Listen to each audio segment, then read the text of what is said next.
is my PayPal. So I appreciate everybody being in here. Let's see. Do me a favor. I want to ask you guys a bunch of things. First thing is first. Is there anybody in here who was in Gunsmoke's chat last night? Is there anybody in here who was in there last night? Let me go through the chat and say hello to some people. Cousin Paulie, Edna Flynn, how are you? Frank, what's shaking? Seymour Scagnetti, Catherine Guerrero, how are you doing? James Guerrero, how are you? Pounding the Pink Veal, Jesse Roth, Rachel Missick, David Churchwell, Miss Can't Be Wrong. Is Gunsmoke the Don in here? Because if Gunsmoke's in here, I want to bring him on for a second. Miss Can't Be Wrong, how are you? Looking for the truth. What's up, my friend? Randy Tippett, how are you? Oh, there's my favorite Chardonnay. Stacy R, how are you? I don't even know who that is. Oh, Chardonnay changed her avatar. Dustin Rhodes, is it just me? Or can you guys not hear me? If you guys can't hear me, let me know. And if Gunsmoke's around, I'm going to drop the link. I want him to come in. Yeah. Hey, do you mind coming on? Because I just want to address something with you just because I know I'm not crazy.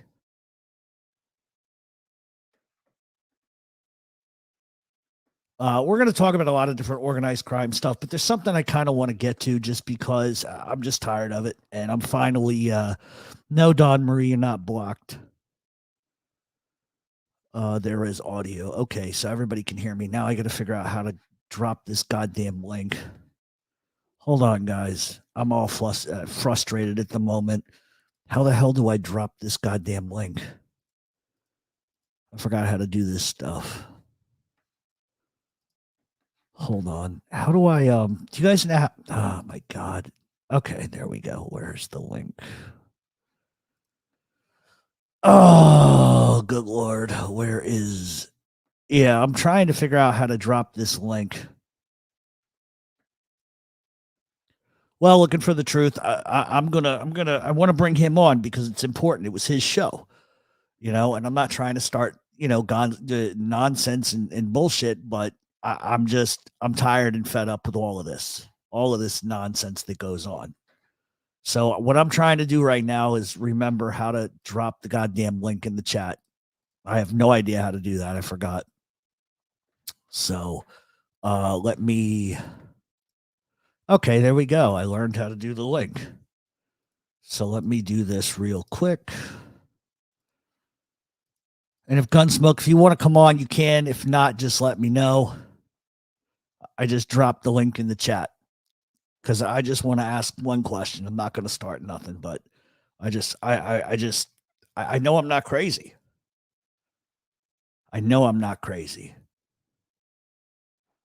So if he jumps in, we'll talk about it. In the meantime, how is everybody else doing? Is everybody hanging in there this weekend, doing anything exciting?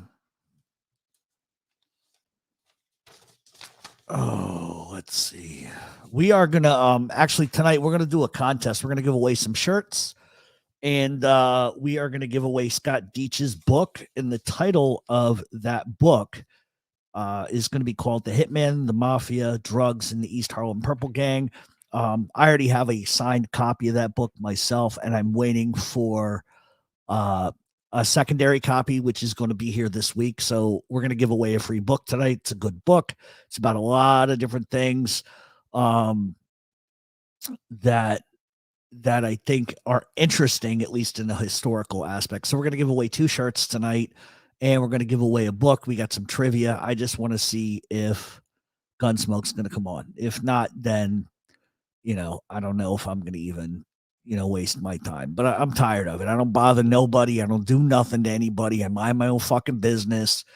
And I'm just, it is what it is. Hello, Stacy. How are you?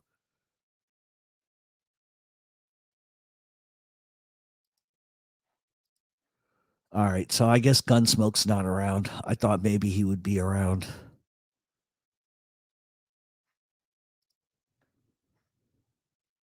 Let me see if he answered my text. No, he might be busy. No, sometimes he's watching and not in the room. So here's the thing.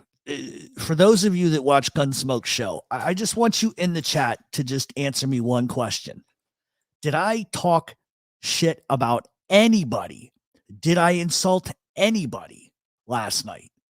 Did I do anything?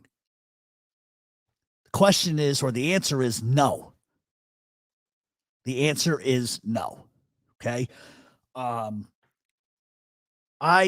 really honestly wish people would listen to what I say instead of trolls. I wish people would listen to stuff for themselves and just take it for what it is.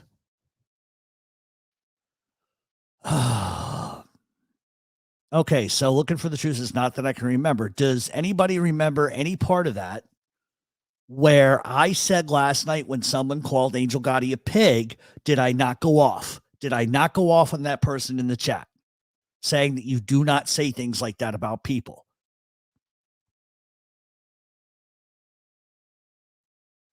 And I said a lot of things. And one of the things that I did say was this drama crap on either side has to stop. Nobody should be attacking anybody's kids. Nobody should be attacking anybody's kids.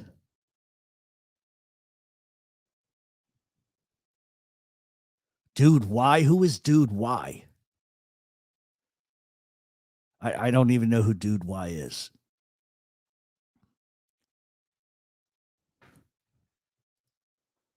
Yeah, I really didn't say anything, but part of the problem is, like I told you guys last night, that today's story would be is that I trashed everybody, which I didn't do. That's number one. Number two, I defended people I didn't have to fucking defend. And now I'm like the backstabber guy.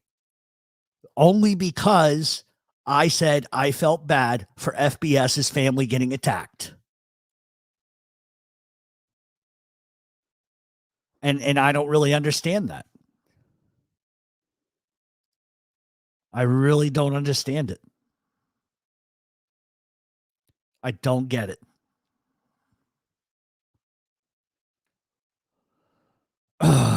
So more or less, what happened was I, made some comments, and they were things that I'm sure probably FBS didn't like. But I just have an opinion. I don't think anybody should be attacking anybody's kids, and anybody who backs anybody who attacks somebody's kids should be cut off. And it went from that to, I turned on people because I don't think somebody's kid should be attacked. It's unreal. I cannot win. Unless I love somebody that I don't love or don't like, then I'm turning on people. I don't, how does this functionally fucking work? I'm not allowed to have an opinion, because if I have an opinion, I'll upset everybody. So I don't, and I haven't.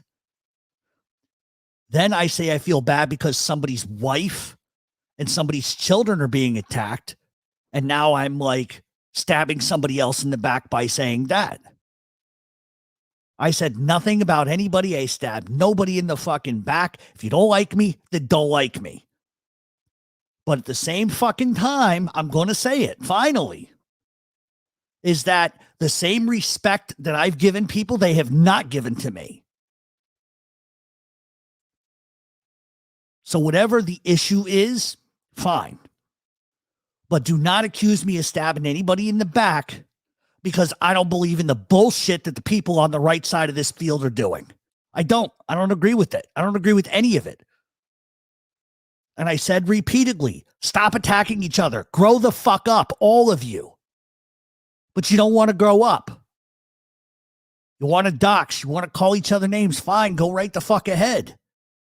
But because I won't join your team or this team or that team doesn't make me a bad person. It makes me somebody who doesn't want to live in the toxicity of this nonsense.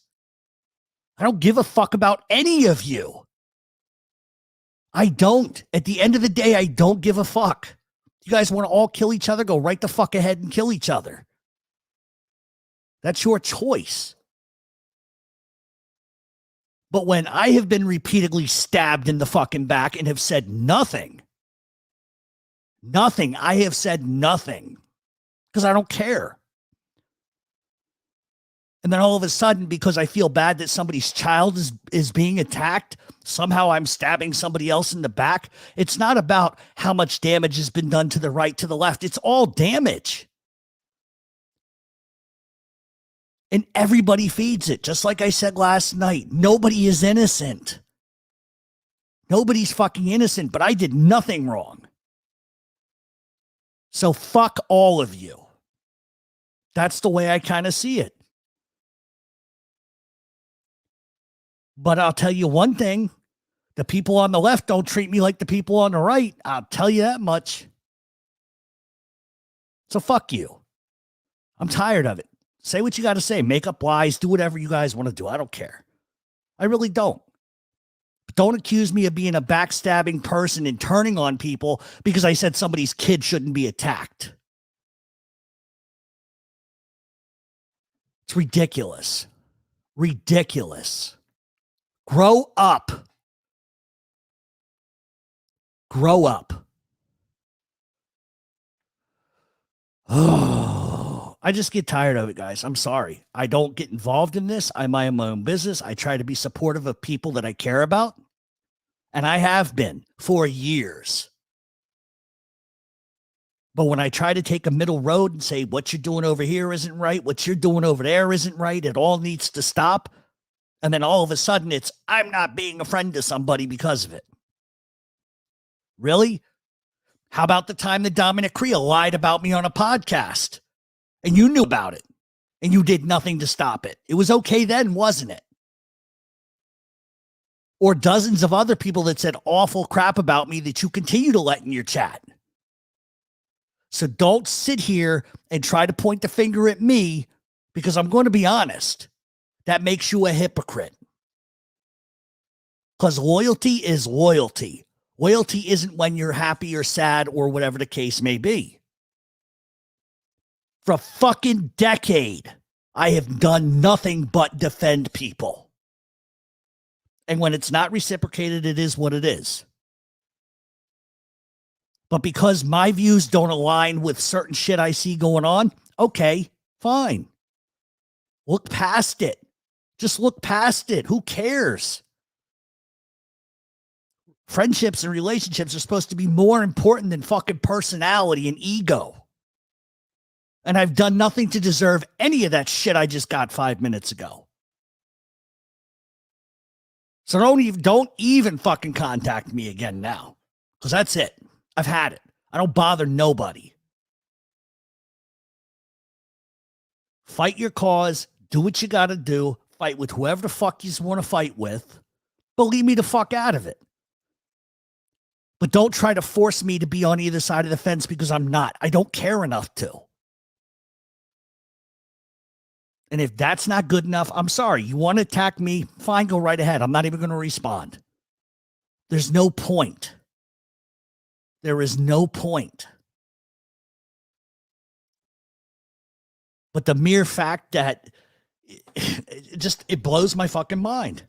I don't want somebody's kid to get attacked. That's it. I didn't say anything nasty about anybody. And the person I defended is the one that chews me out today. So, with all due respect, fuck you. That's it. That's it. That's it. I've had it. I'm blocking it. I'm blocking it. I'm tired of this. I'm tired. I'm blocking it. I'm done. I'm done. I can't do it anymore. I'm sorry. I don't bother anybody. I try to be supportive of everybody. But it's like, I don't know what, is somebody explain to me what I'm doing wrong? Because I don't understand. But I'm tired of being like poked by every side of this. I don't care. You guys all want to kill each other, go right the fuck ahead. I'm just tired of it. I'm tired of it. And I'm sorry I lost my temper. But I just can't fucking tolerate the nonsense. It is what it is. Some people are going to like you, some people are not going to like you, and it is what it is. I can't help that. And you're right. I'm only human. And it's like I don't want to get involved in the drama because at the end of the day, what purpose does it serve? Well, and that's Dustin. That's really what it's come down to at this point. I'm just not. I'm not going on anybody's show anymore. I'm not going in any more chats because no matter what I do, somebody's going to be upset. You know. Nothing, Tommy. I was on uh fucking Gunsmoke show last night. Didn't say anything nasty about anybody, but yet today it's, I'm not being loyal to people or I'm turning on people. And that's just not the case. I just particularly, like you, Tommy, don't get involved in this. While they all sat there and said what they had to say about other people, I didn't utter a word. That's just not what I try to do. But then when I mind my own business, I stay out of it as much as I can. I have whatever my personal feelings are. And it just, I don't know. I don't like being pointed out like I've done something wrong when I've done nothing wrong. So that's what it is. Thank you, Catherine. I appreciate it. Well, yeah, but the problem is you can't because you upset people. I like listen, and I'll be honest with you, and I've said it before. There are good qualities about everybody. There are good qualities about everybody. But at the end of the day, it's the ugliness I don't like on all sides. You can't tell me that it's just one person doing all of this. There's like 25 people involved in it. And that's exactly right. Your problem, MTR, is they want your side to bring up their numbers and drop. Yeah, absolutely. Absolutely. So, I don't know. MTR Angel has a big problem listening to trolls. They lie to her. Well, you know what? I don't know. I don't know. I really don't know. Looking for the truth. I wish I could give you an answer to that, but I don't know. I know that last night she got upset with me, and I told her specifically that I wasn't saying anything nasty about anybody, but she had been told otherwise. I guess. I mean, I guess that's what it was. But you can't. You can't make everybody happy, but now that I defend myself, it's going to be a bigger issue.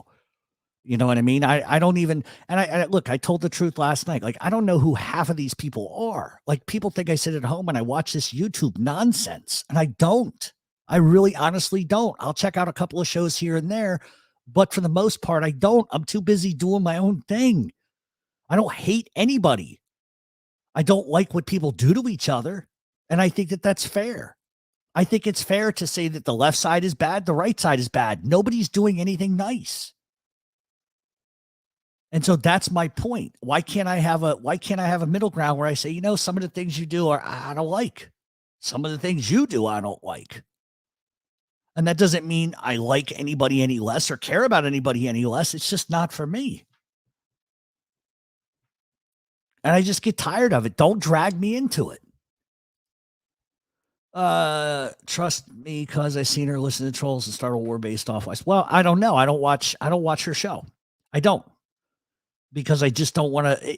If I don't hear it and I don't absorb myself in it, then I don't know about it. So then I can't have an opinion. I don't know if it's so much numbers. Everybody has their own reason for doing what they do. You know what I mean? So I mean, it's like, listen, I don't blame anybody for defending themselves. But I think the issue is, and I said it yesterday, and I'll be thorough about it.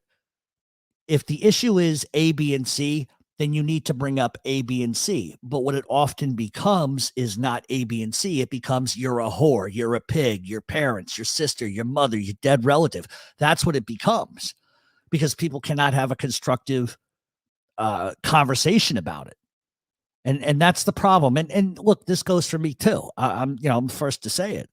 If you let the chat put you in a certain mindset, it's like the streets. It's like street politics. If we want to adequate it to something, People in the streets are going to tell you stuff to see how you react. Maybe they got a beef with this guy. They're going to push you a little bit to see if you'll beef because that's what they want. It's the same thing here. Content creators need to realize, and this is in no way disrespectful to any of you, but the reality is that 90% of your chat doesn't give a fuck about you. They're here for drama. They're here for whatever reason. But most of the time with these dramatic channels, they're there to push buttons and start it going. And nobody seems to realize that. I would rather have nobody listening to my show. I'd rather have 10 of you in here where we can have a great conversation and forget about the drama. You know, and I don't dislike anybody. I don't hate anybody. That's just not me. But once again, I'll say it. Don't drag me into it. Don't drag me into it. It's just that simple. Both sides lie. Both sides manipulate. Both sides say what they want to say to get their point across. They both beat each other up. But because I refuse to like jump one way or the other on certain things, you know, damned if I do, damned if I don't. You know? Well, you know, I guess it all depends on, you know, listen, and I've said this from the beginning too. I don't blame anybody for defending themselves. Everybody's got a right to do it. But at the end of the day, it's sort of how you do it. You sort of lose people once it gets to the point where it becomes like a vitriolic playground. Then it just becomes a bullying atmosphere. And who wants to do that? Hey, common sense. Remember last night? When I said that the story would be is that I trashed people? That's exactly what's happened today. And I didn't do anything. As long as MTR is number one, you'll be a target. No, I'll always be a target. Now I'll be a bigger target for even mentioning this, but I've sat back for months and taken it from a lot of different people and not said a word.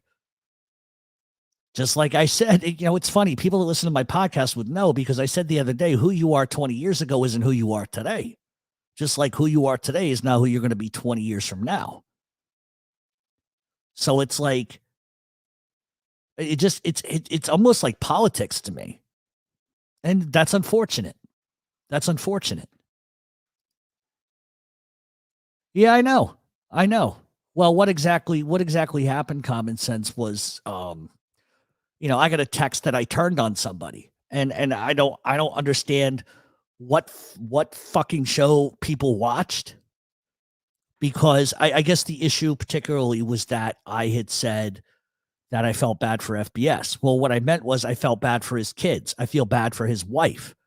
Just like I would say, I feel bad for MRE's parents, or I feel bad for anybody's parents that are getting trashed or their relatives. Like, it's pointless. So it wasn't just a singular issue with FBS taking all that crap, because I've been there and done that. But I think people think I was being sympathetic. And yeah, I can be sympathetic when somebody's family's getting attacked, because it's pointless. It's uncalled for on all sides. But people only hear what they want to hear. And you know what? So it doesn't matter.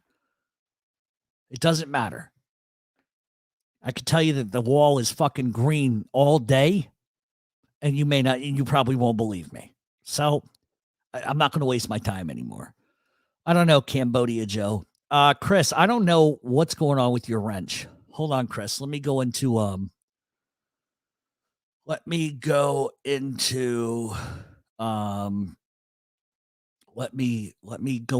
see if I can go into the chat and fix this for you, Chris, and then we'll get on with like the real deal shit. Oops, sorry guys. Let me see if okay.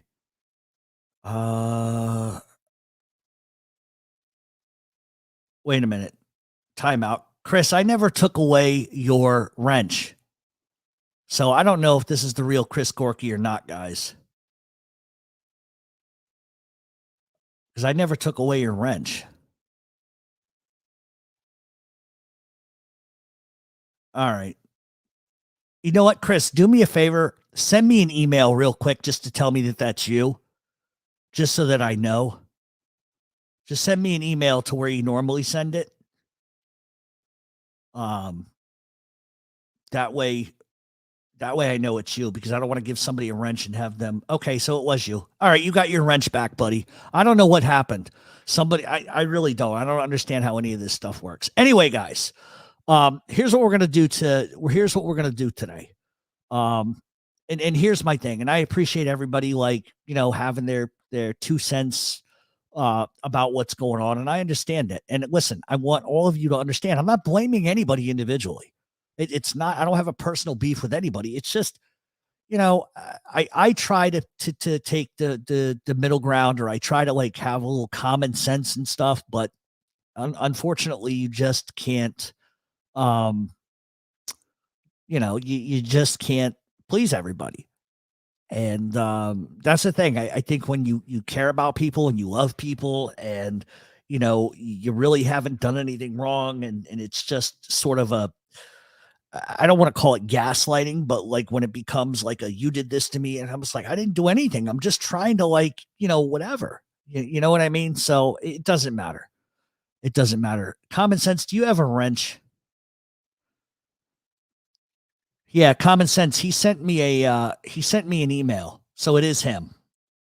It's definitely him. So let me go in and make sure common sense has a wrench. Um just give me a second, guys, and we'll get started with the show. Okay. All right. Good. Common sense, you got a wrench, do what you got to do. All right. So anyway, it's not good for your business if you're not 100% biased. They will attack. Well, and then that's sort of the issue.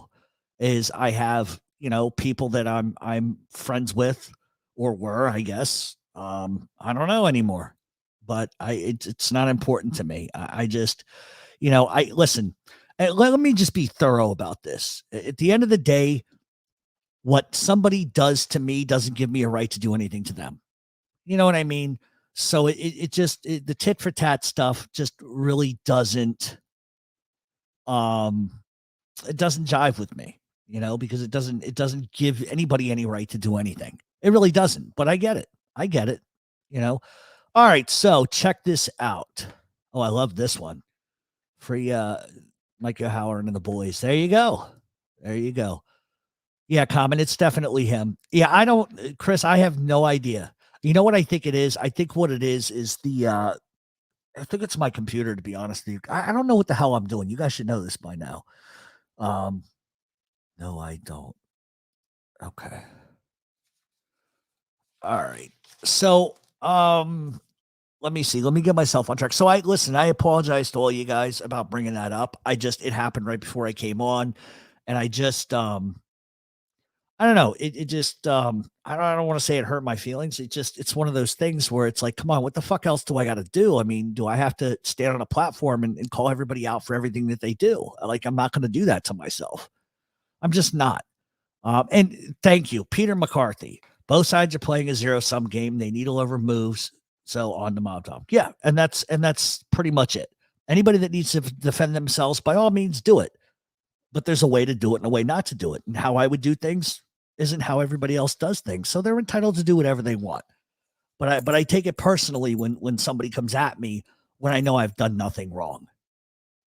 If I did something wrong, I would tell you straight up. Straight up. No, I am. I'm utterly fucking clueless. All right. So anyway, all that being said, like I said, I wish everybody luck in whatever they're going to do. Just leave me the fuck out of it. And if you don't, then I'm not going to do anything or say anything. So you'll win. So you've already won. So I'm not going to say nothing.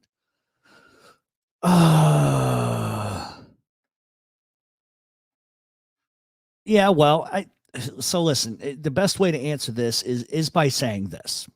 I think that, I think a lot of people have been through a lot. I think a lot of people are hurting. I think a lot of people are upset. I would never, ever in a million years, ever invalidate somebody's feelings or how they feel about something, because you have a right to feel however you want to feel about it. So I'm not going to knock anybody for that. But I also think, and this goes for multiple people that I know in my life, but if you know me, Jeff, not Jeff Canarsie, Jeff, that's not on the radio, then who I am at my core. You know how I treat you. So when something like that comes back at me, that hurts. And rather than like scream and call names, which I would never do, never, never, never do, I'm just going to choose to never speak to these people again. That's it. That's just what I'm going to have to do. I'm just not going to speak to people that I thought cared about me and just sort of go off of what they think they heard. That's just reality. That's just reality. So anyway, how are you doing? Do you ever listen to Real AF Apple Podcasts? No, I do not. Thanks. I appreciate it. Not sure exactly what happened. If you need me to come on and explain, no problem. I'm just lost. Otherwise, I'll enjoy the show. Well, it's very basic. Without regurgitating it again. Last night, if you remember correctly, Common Sense, I said that I would be blamed today, or I would take heat for anything that I said, and that anything I said would be distorted, and it was. And that's exactly what happened. And I knew it would be today. So it's okay. I know who I am, and I know what I've done, and I know what I haven't done. So, um, it's funny because everybody wants to point fingers at the other side, but I'm going to tell you the truth. One side doesn't treat me like that. They don't treat me like shit, and they've got no reason to be nice to me either, but they are. So, you keep asking yourself, why would I associate with anybody? Well, because they don't treat me like shit. I didn't deserve that. I absolutely did not deserve that today. And it is what it is. We move on. Yeah. Please hit the like button if you can. That would be fantastic. And listen, I don't want any of you running around yelling at anybody, because I'm not verifying or saying who it was, who it wasn't. It doesn't matter. It doesn't matter, because I would be very upset if any of you went into another room and started doing what trolls do. Don't do that. It's a personal issue that will either resolve itself personally or it won't. But I am not going to dog anybody. I'm not going to say anything nasty about anybody. It's just not what I do. What's up, Wiz Kid? How are you? I will definitely check it out, Damian Knox. Definitely, definitely. Let's see. You are the Walter Cronkite of the mob genre when you dip down in entertainment. Well, apparently, never mind. That's going to get me in trouble if I say that. I don't know about that. I don't know about that. There's people that probably do a better job than I do. In all reality, I'm just me. Some people like me, some people don't. You know what I mean? The thing is, Jeff, we know who you are as well. No. It's all good. It's all good. Listen, I know who my friends are now and who they aren't, and it's been made very apparent to me today. So we move on. We move on. Not going to harbor ill will or ugly feelings. I'm just not going to care. And once I don't care, then you no longer exist. And once you no longer exist, then we just move on. And that's ultimately what I'm going to have to do, unfortunately. Well, yeah, and that's my point. Common Sense. He says, "Yeah, I remember what you said. Absolutely. Well, I will say that your friends should know you and your character, and they would ask you first before listening to someone else." Well, yeah, it is unfortunate, but that is the climate that we live in. That's the climate we live in at this point. You're a grown ass man. None of us have time to deal with little bitches. Well, people have, people have, listen, people have feelings, people have opinions, and I understand when people are hurt.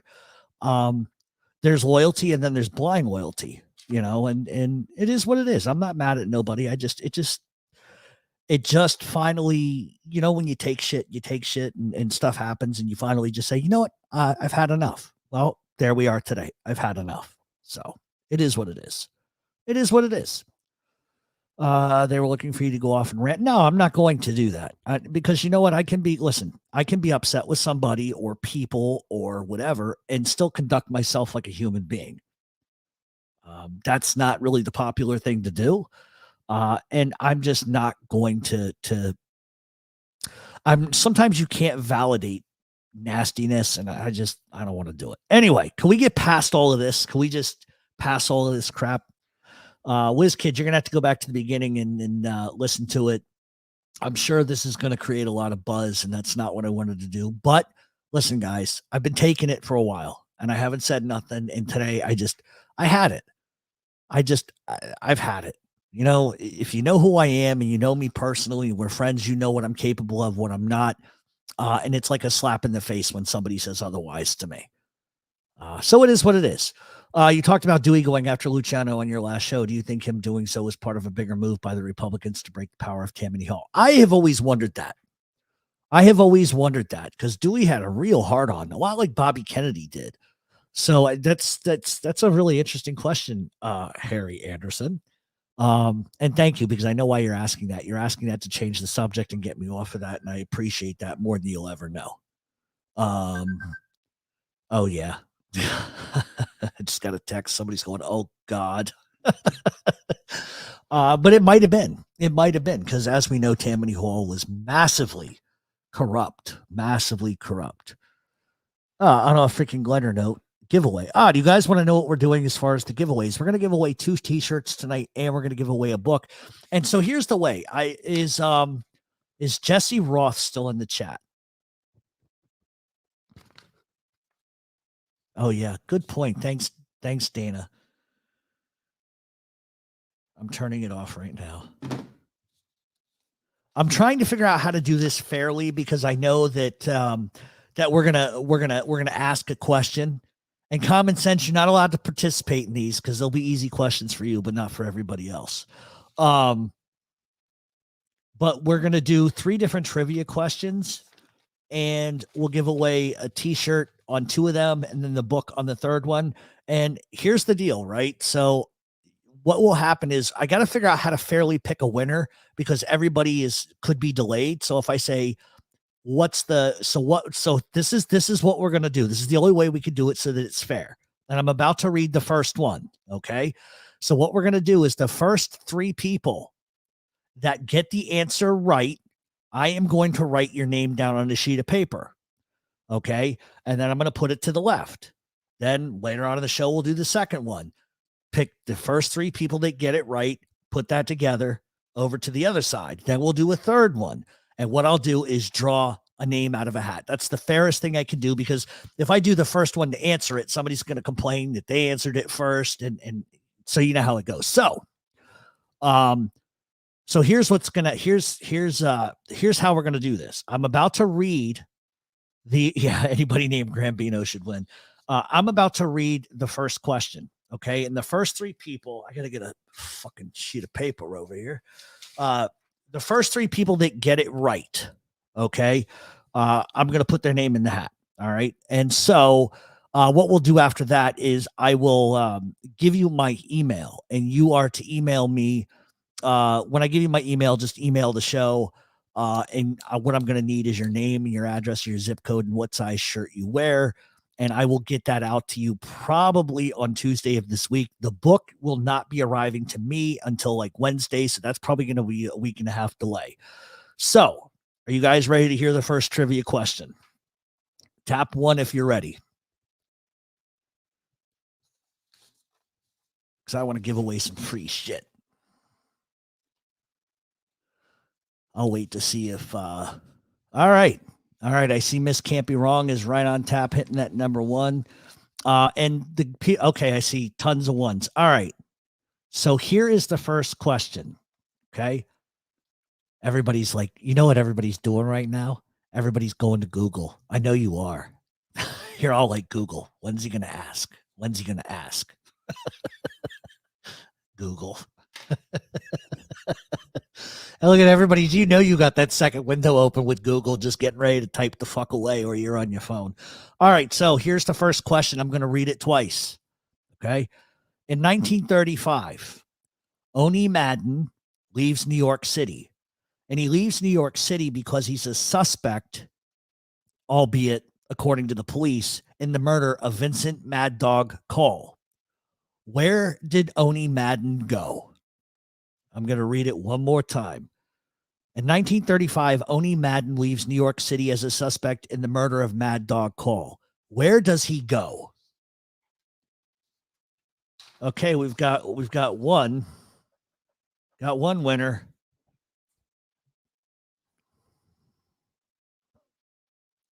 And you got to be specific, guys. Okay, we got 2.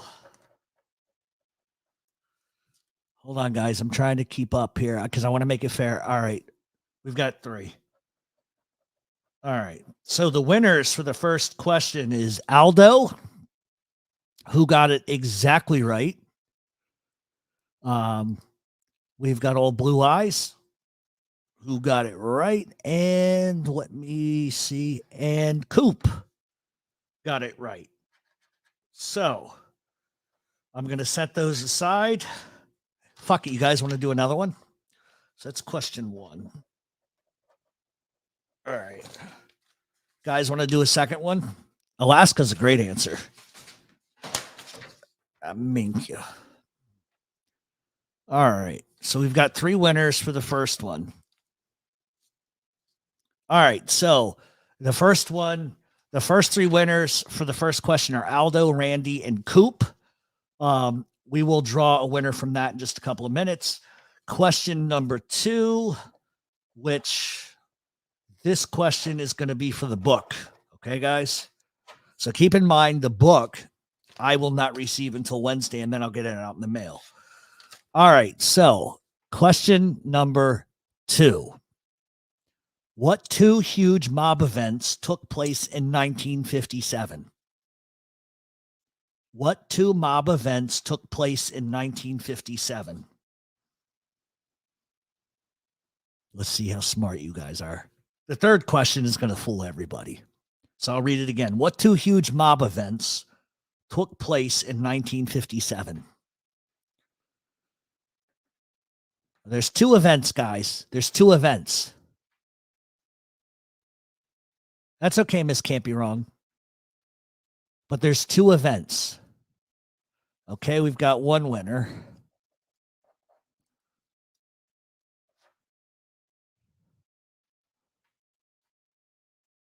Ooh, that was close. Ooh, that was close. Nope. We've got 2 winners.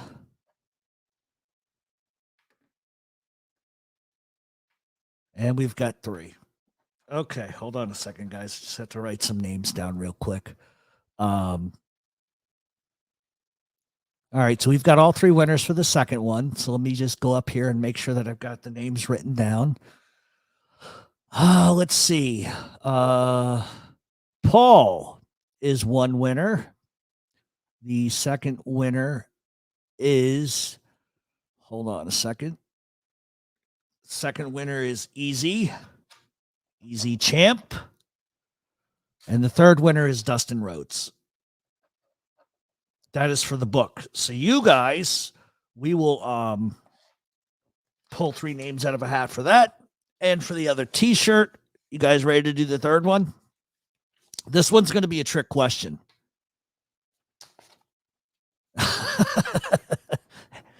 Stacy, you're right. Just a little bit late. All right. No, Harry. None of them have to do with Joe Dracula, Broomstick, and Mikey Muscles. All right. So for the third one, this is kind of a trick question, okay? You guys are really going to have to listen close for this. Hit number 1 if you can still hear me. Just so that I know. This is going to be a bit of an answer for you guys. Okay. Okay, guys. So I'm going to give you a second here. All right. Let's see. Miss Can't Be Wrong is participating with 1. Okay, so here is the third question. And this is, I'm going to say it a couple of times because this is going to be kind of an explanation question. Who were the 2 mobsters who attempted to take over the commission by force? And that means by murder. And what happened to one of them as a result? So I'm looking for 2 names and what happened as a result. So who were the 2 mobsters who attempted to take over the commission by force, which means by murder? And what happened to one of them as a result? So we're looking for 2 names and we're looking for the result of what happened to one of them.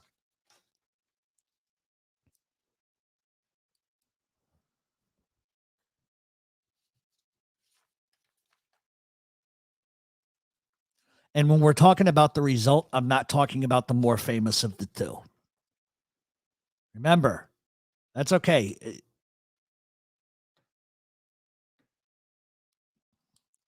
Remember, I don't want just the names.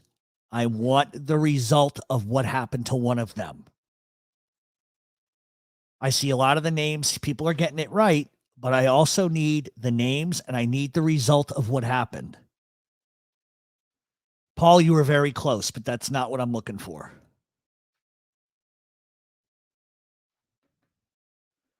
Yeah, I figured this is gonna. Nope, James, you were close.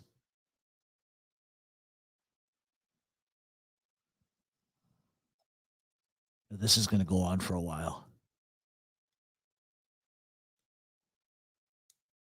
Okay, Anthony. Let's see. Is that close? Oh. Okay. We've got 2 winners, 3 winners. 2.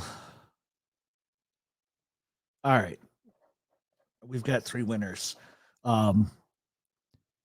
So we've got 3 winners for this one, and it's going to be Anthony, Chris, and Seymour Scagnetti. The only reason why I bypassed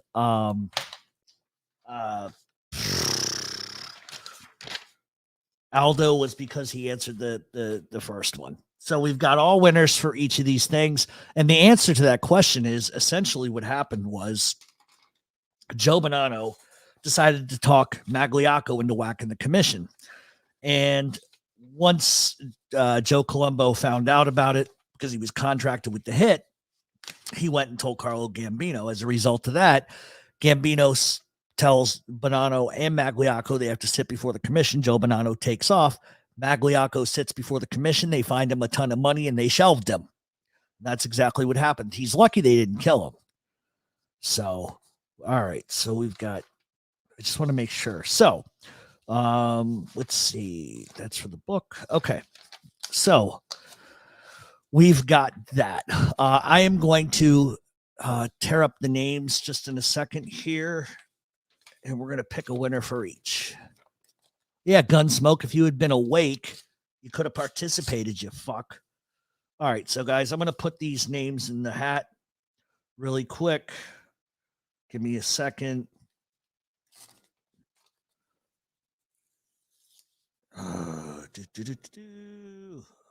Okay. Sorry, guys. I'm just all right. All right. We're gonna pull question 2 number first. It's gonna be between Dustin, Paul, and Easy. Easy sleazy, mac and cheesy. All right. All right. I'm putting them in a Boston Celtics hat, so you guys can puke all over that. Hold on a minute. All right, they're going in the hat. All 3.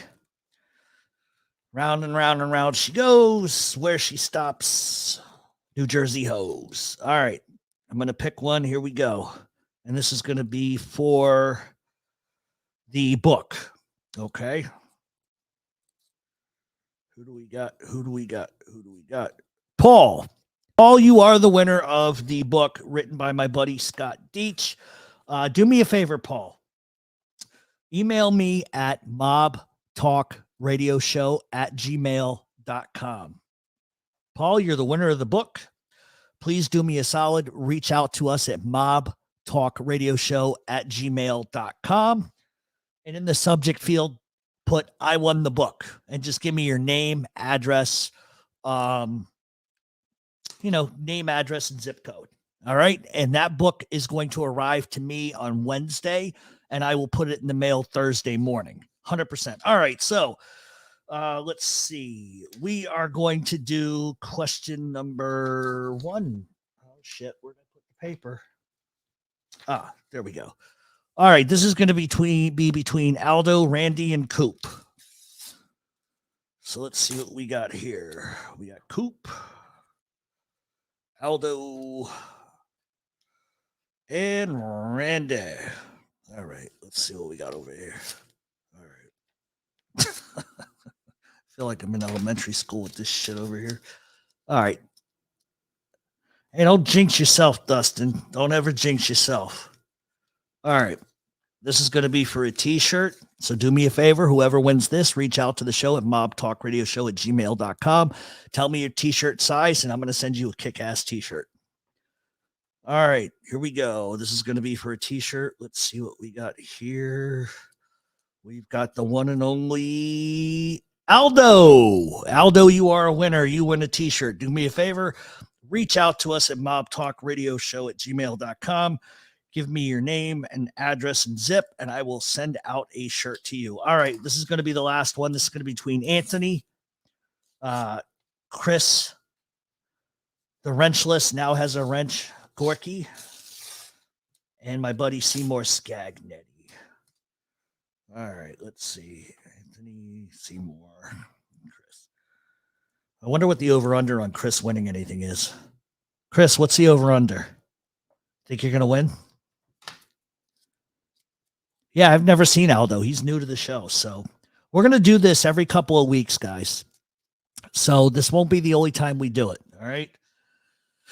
All right. Here we go for the last one, and then we'll get on with the show. Look at him. Nope. Nope. Nope. All right, guys. Here we go. Lucky Celtics hat. Lucky Celtics hat. All right. Let's see. I'm going to laugh my ass off. Hold on, guys. Let me open this.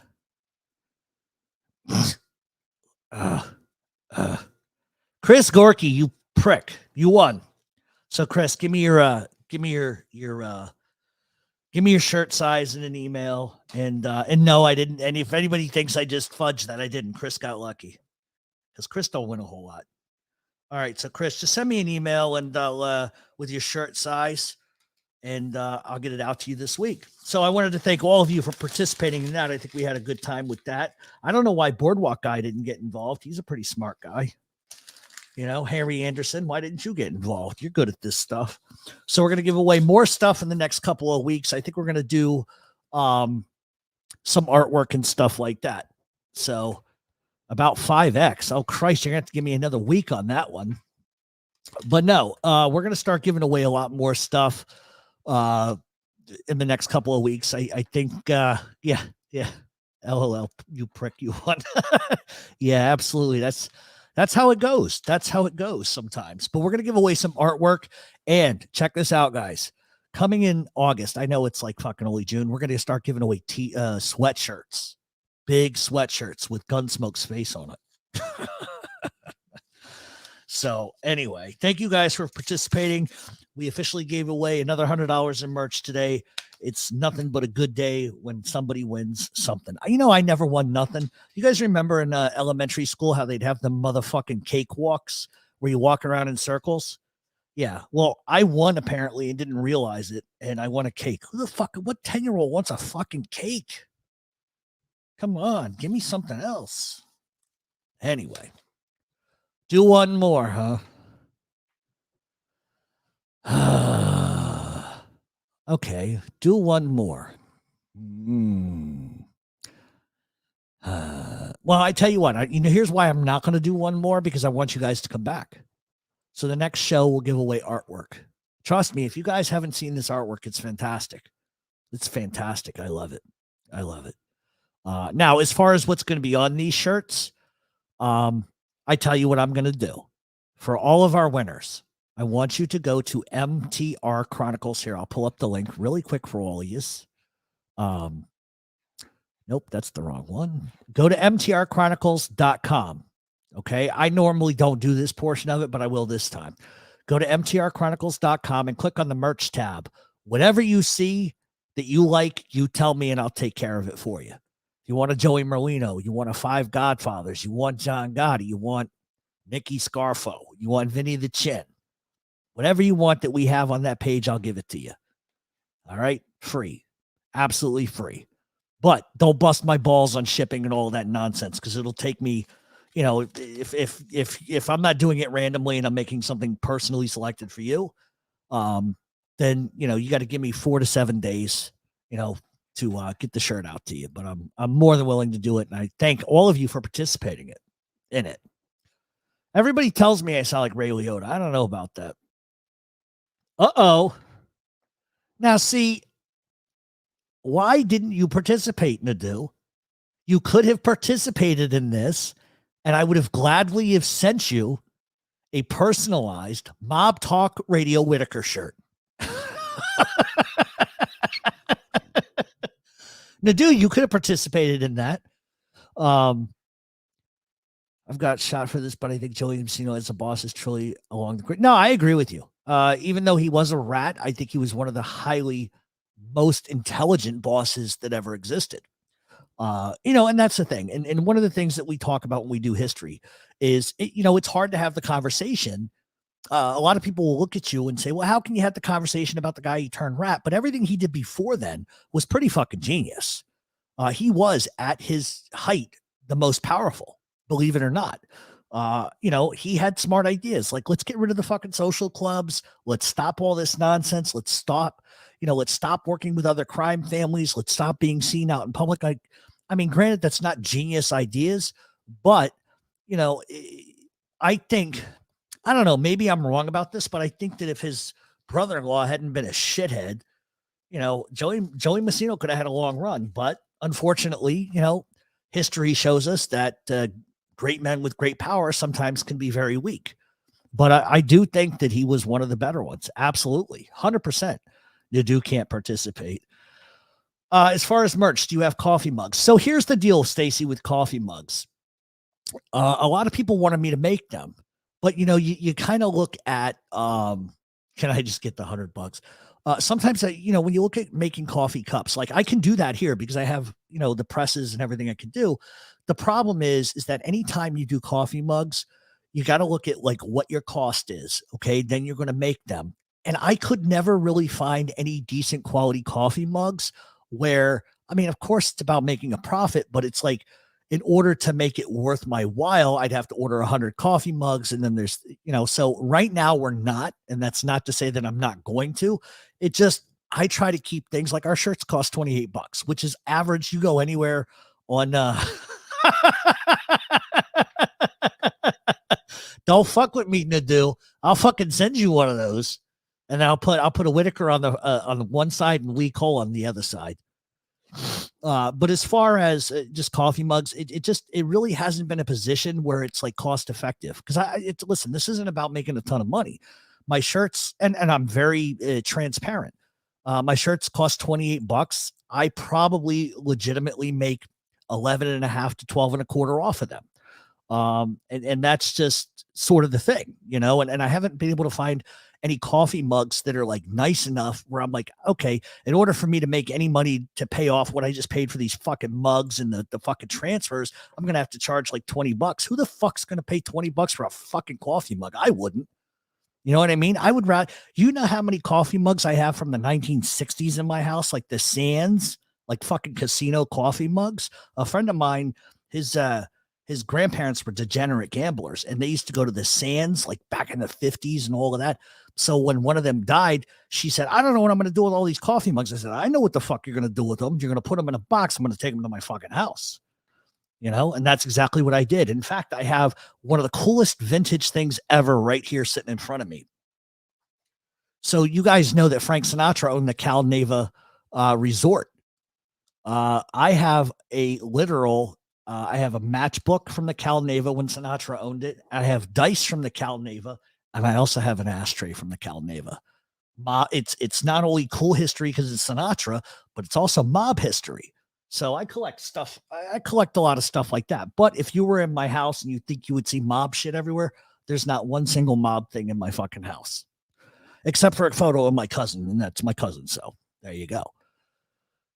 So send us one of your 60s mugs. Yeah, right. Are you crazy? I wouldn't give away my Sands coffee mug for anything.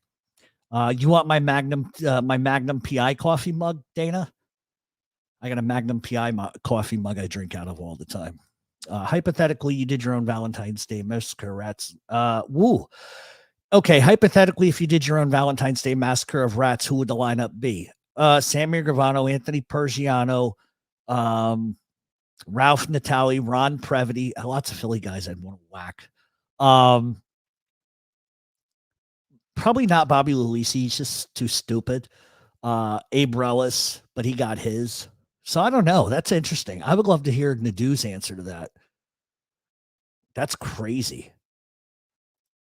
They may be worth some money. Yeah, they probably are, Dustin. I just, there's certain things I can deal with, certain things I can't, certain things I like to keep.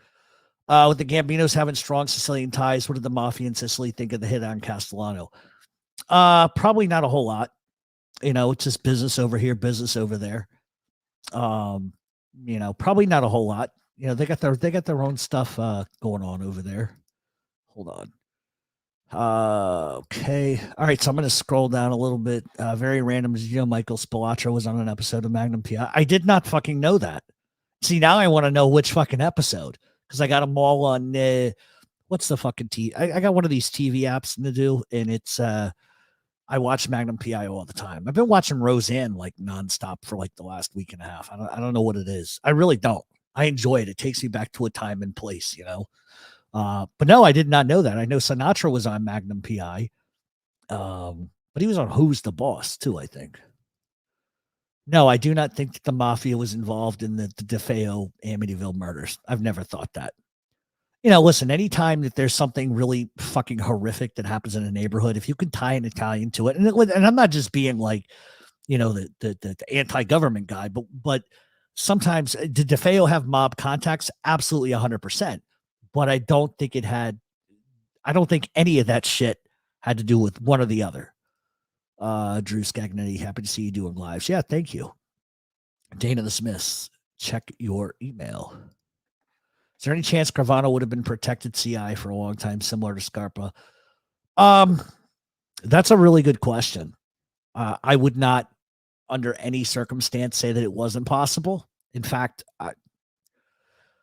that's a tough. I don't think so. Because I think that they probably would have jumped on top of John Gotti a lot sooner than they did. I don't think they would have waited 6-7 years after the Castellano hit. I mean, it's possible. I just don't think so. Spilotro's brother was shorter than him. Roseanne. Gunsmoke, the dawn. Absolutely. Badass. I love Blue Eyes. Frank Sinatra was always playing on my Spotify. Yeah, I've got a lot of Sinatra vinyl. I listen to that all the time. 12th episode of the first season, he played a federal marshal. Are you fucking kidding me? You're pulling my dick, right?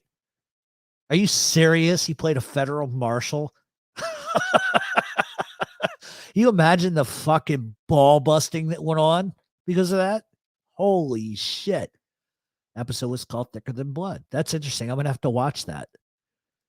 That's interesting. Do you think John Gotti would have had Sammy the Bullshitter whacked?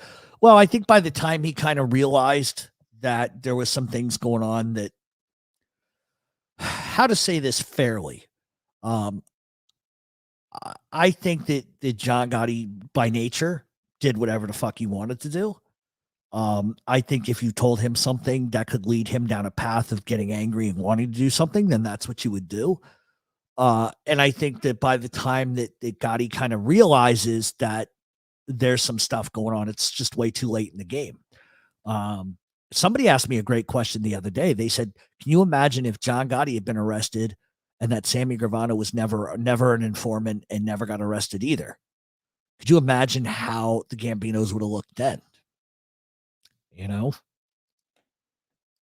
You finished what I was going to say. I think it's called Thicker Than Blood, the episode. Look, everybody knows this shit, and I don't. Sinatra was great at WWE, hired assassin to film suddenly. Oh, yeah. It wasn't suddenly. It was, originally the Manchurian Candidate, which he was in. You can't even see that. Because after Kennedy got killed, Sinatra made sure that nobody was ever able to watch that. I don't know why he did it. But yeah, that's crazy. Some theorize that Tony Spilotro was killed over bullshit that Michael Spilotro was involved in and Tony had to go to as a consequence. No, I think it had a lot to do with the shit that happened in Vegas. The fact that, here's the thing, right? Just to be honest about it, there's always so many politics that are involved in organized crime, right? Sometimes a murder is just a murder. Sometimes a guy just doesn't fucking like a guy, but then there's sometimes where it's politics. And I think reality is, if you're going to kill one, you got to kill the other out of fear that the other might, avenge. But I think ultimately, I think that they blame Tony Spilotro for a lot of the things that went on in Vegas, and in some parts, yeah. I mean, he went a little fucking crazy out there, did kind of what he wanted to do. But I just think that by the time it got so bad, I mean, look at what they had lost out in Vegas. That he was drawing heat from every fucking direction. He was knocking around with somebody they cared about's wife. And then you've got the whole skim getting found out on wiretaps out of Kansas City. So I mean, if you're looking for somebody to blame, sometimes that's gonna happen. I would have loved to see Jimmy Brown as boss. Yeah, definitely was. Definitely was. Is the Casemino family in Rome part of Andromeda? Yes, they are. They came from an offshoot of something else. I can't remember off the top of my head, but yes, absolutely. I wasn't talking about that one, Common Sense. I was talking about the original with Sinatra and Angela Lansbury. I think Angela Lansbury was in it. Let's see. Johnny the Greek, how are you doing? I don't think Fiala wanted it. He didn't need it, in my opinion. No, there's certain guys that didn't. Like, did Tony Ducks Corallo really need it?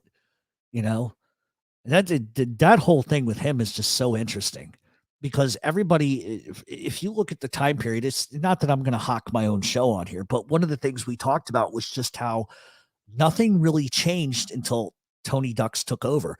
Like everybody just followed each other. They just expanded a little bit here, a little bit there, but they all kept it in tow, kept it in line. But then once Tony Ducks takes over, rather than just be happy with the things that they possessed, he starts pushing hard out onto the island because he wants control of all of the trucking and all the garbage. And rather than just say, you know what, there's one guy who's holding out, fuck him, let's just leave it be. We got enough money. He forces himself.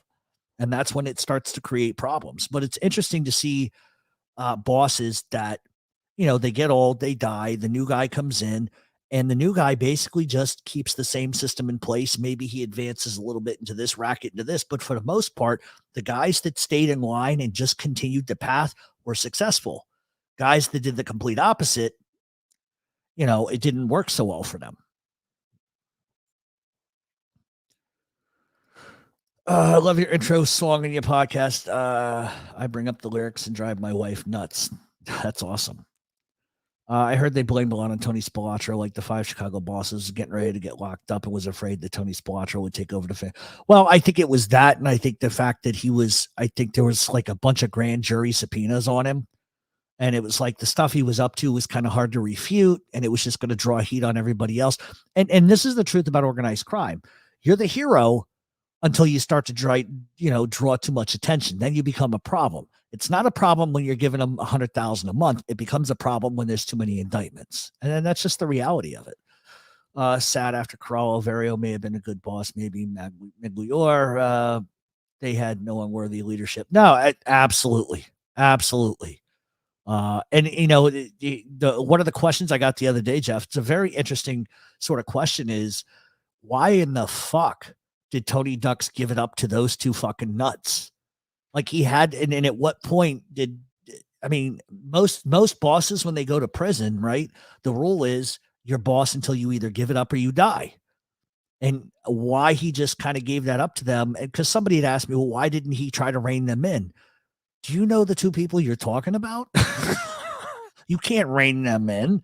Once you let the animals out the cage, they're not coming back, and that's just the reality of it. Those two are fucking nuts. 100% nuts. You're the pioneer. You open the doors for all of us. Every creator owes you a flower. I don't really want a flower. A favor would be nice, but a flower, But no, listen, I started a long time ago. There's people that do it a different kind of style than I do it. But the truth of the matter is there's room for everybody. I had I got to be honest about myself. I had to check my ego. I have an immense ego sometimes, and I have to learn to be copacetic with other people's ideas and thoughts. We can have disagreements all day long, but I think sometimes everybody is just kind of jockeying for position and everybody wants accolades and they want to make money. But really, at the end of the day, none of us can really impact each other's business. If anything, what we should be doing is promoting each other. That's the way I see it. And I always haven't been good at explaining myself. But a lot of that too, without anybody saying, well, that's an excuse, is I've been through a lot of shit with a lot of different people. So for me to trust people is very hard for me. But it is what it is. And I would work with anybody. I have no problem working with anybody. And I think the more people that are really in tune with this genre, and that's not to slight anybody. It's RJ knows, organized crime. Nadu knows organized crime. I can't imagine the conversation the three of us would have. You know what I mean? But I think the more people that are like-minded and just want to talk about the genre and don't want to deal with the day-to-day screaming matches, I think there's a lot of power in that. But I'm up for anything. The only thing, just don't invite me to a rat convention, guys. I won't go do that. I can't do that. All right. Thank you very much, Perry Mason 420. Oh, yeah, great. So $2 in your high. So everybody get high and start sending me $2 bills. There you go. I wanted to remind you, I always get a kick out of the music. Oh, Stratweiser. Yeah. I'm still not a fan of that guy. Some things will never change. Some things will never change. But it is what it is. I mean, listen, everybody's got their value in some kind of way. I don't know. Sometimes, I got to admit, sometimes I poke people just to get a reaction out of them. And that's sort of where I get kind of a bad reputation. And that's by my own mouth. But I would rather get along with like real mob content creators than to fight with them. And like I always say, we can have differing opinions on lots of things, but I think at our core, we all kind of feel the same way about stuff. That's all. I just, unfortunately, am sort of in a position where, I have to be more careful than other people. That's all. That's all there is. I wish your pops was around to do lives with you. Oh my God, my father. No, my father. I don't think my father would even understand this, but I wish that he would. I wish he was still alive so that you could hear some of his stories, because his stories were the best. You think my stories are great, but his stories were the best, and he could tell you guys stuff that would just blow your mind. But I also think that he would probably laugh at the people that come in here and say ugly things, but then it would reach a point where he would be like, Jeff, I want that guy's fucking address. That's the way my father was. So, I wish I could bring him back for one day just to put him on my podcast, because I think he would really get a kick out of it. But then again, he'd be like, son, what the fuck are you doing? Well, and see, I think that's really the point I was trying to make. And I think you make it better. As good creators are good for other good creators, all audiences align. Yeah. I mean, listen, everybody has their favorite person to listen to. Like, I listen to Joe Rogan all the time. And I listen to like a lot of different stuff. The one thing I don't really honestly do is listen to a lot of mob stuff. And it's not because I'm a snotty fuck. It's because I live this 24/7 and I need a break. So if I'm listening to all of this, and every once in a while I click on some to do stuff and some Black Handprint Mafia stuff and OC short stuff, just to see what everybody else is doing. You always got to kind of check yourself and see where you're at. But I think we all do things that are similar, but we all have our own creative way to do it. Like Jeff Nadeau is the most relaxed motherfucker I've ever seen in my life. Like, and I know Jeff's not like doing drugs. I'm not saying or getting high, but it's like, he's just sitting there like, matter of fact, this is the way it is. And then you've got RJ, who's very analytical, very educational about it. And then you have me, the potty mouth, you motherfucker, you rat. So we have our differences, but it just depends on how you want your product delivered to your ears. I think that's what it really comes down to be honest with you. I could be wrong though. It doesn't matter what your show content creator is about, boost each other. Well, and that's the thing. I think that there's so much crap that the one thing I've always wanted to ask other content creators is how they feel about how the genre has turned. Because when I started, there really was nobody doing what I was doing. I mean, there was like there was like one or two, but they weren't really doing a whole lot. Now it's like, since the pandemic hit, it's like, holy shit. I couldn't believe how many people just started doing this. And I think what happens, and it's not knocking anybody, but when there's oversaturation, then the people who are really good kind of lose their voice a little bit, because there's all this new stuff. But I'll be honest with you, the new stuff that comes out, And I'm not talking about like RJ or Jeff Nadeau or anybody like that, but like there's little subgroups of it, and it's just not good. It's not good stuff. You can have listen, you can have all the knowledge in the world, but if you're not entertaining and you can't carry a show, what the fuck are you doing? Find something else to do. And I think just with an oversaturation of it, it gets harder and harder. It's a lot of work. I mean, doing this is not easy. I don't think for anybody. But it is what it is. It is what it is. All right, let's see. What's up, Pink? Salute.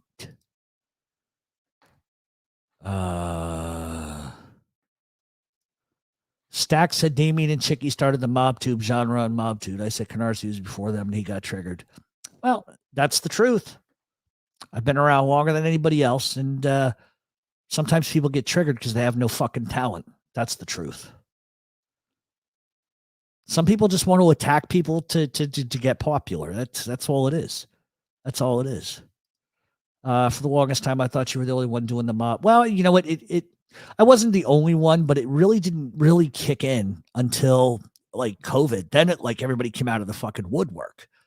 And that's the thing. Like Nadeau, he's always looking for topics or subjects that nobody else really talks about. And I do the same thing on my show. I talk about different subjects in general. And that's because we've all watched A&E, right? We've all seen the John Gotti documentary 15,000 times, and everything that comes after the fact is not new. It's just sort of repackaged a certain way and regurgitated. So what I try to do is I try to get court files, and then I could talk about the trial testimony. I mean, because you can watch the documentary on them, but if you don't know the court testimony or the case minutes or all of this kind of stuff, it offers you sort of a new idea of what was going on. And that's what I try to do. I try to do something a little bit outside of the box. There's only a few true great content creators in this genre, in my opinion. And no, I agree with you too. I agree with you too. I think that there's always going to be, there's people who write it in. And when I mean write it in, there are people who just don't even do any research and just write it in. They just throw it out there and it is what it is. And for me, because I work so hard, it's like when I see stuff and I'm not talking about opinion, because your opinion you're entitled to. We can disagree all day about that. But when it comes down to like when I hear something just so fucking outlandish and I'm like, holy fuck, where did you come up with that? It just, I don't know. It's just me. I love what I do. I mean, I'm able to eat. I'm able to go on vacation. I'm able to do things because I work my ass off. Now, if I was just sitting at home all day printing out copies of other people's work and talking about it, then where's the value in that? So Gunsmoke. Okay, Tom, how you doing, buddy? The lockdown made people lazy while most of us worked to pay for their own damn rent. That's why there was an influx of bullshit, in my opinion. Yeah, it was weird. It's like everybody came out at the same time. Like Nadeau's been around for a while, so I knew about him, and I heard about RJ from other people, so that wasn't new to me. But then there was like this whole subculture that started.